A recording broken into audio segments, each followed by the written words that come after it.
தமிழ் நண்பர்கள் அனைவருக்கும் வணக்கம். அக்னிச்சிறகு சேனல் சார்பாக இந்த வீடியோவுக்கு உங்களை அன்புடன் வரவேற்பது நான் உங்கள் கௌசி.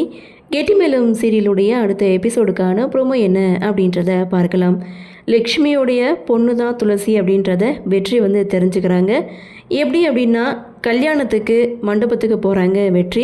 இங்கே லக்ஷ்மி தான் கூட்டிகிட்டு போகிறாங்க.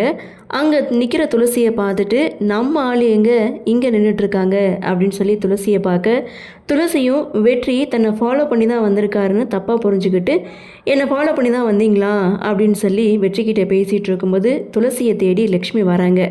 அப்போது லக்ஷ்மி துளசியை உரிமையாக கூப்பிடுறத பார்த்த வெற்றி, இவங்க உங்களுக்கு என்ன வேணும் அப்படின்னு சொல்லி லக்ஷ்மி கிட்டே கேட்குறாங்க.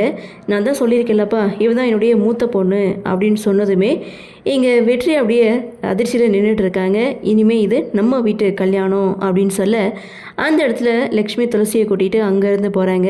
அப்படியே திஷ்டி எடுக்கிற மாதிரி நம்ம வெற்றி சொடக்கு போட, அதை துளசி திரும்பி பார்க்க, போங்க போகலாம் அப்படின்னு சொல்லி கல்யாணத்தில் கலந்துக்கிற வெற்றியும் போகிறாரு.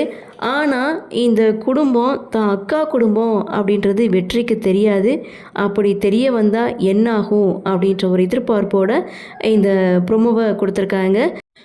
கவின் ஒரு பக்கம் அஞ்சலியை பழி வாங்குறேன்னு சொல்லிட்டு கிளம்பி வந்தார். ஸோ இந்த பக்கம் பார்த்திங்கன்னா அஞ்சலி மகேஷ் இவங்களுடைய கல்யாணம் போயிட்டுருக்கு.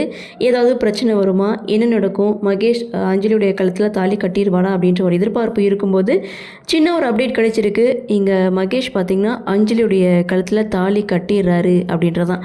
ஆனால் மகேஷுடைய கேரக்டர் என்ன அப்படின்றத இன்னும் ரிவீல் பண்ணாமலே இருக்காங்க. ரிவீல் பண்ணால் செம இன்ட்ரெஸ்டிங் தான். சரி பார்க்கலாம் என்ன மாதிரியான சுவாரஸ்யத்தோடு கதைக்கள நகர்வை கொண்டு வராங்க அப்படின்றத நாமளும் பொறுத்திருந்து பார்க்கலாம்.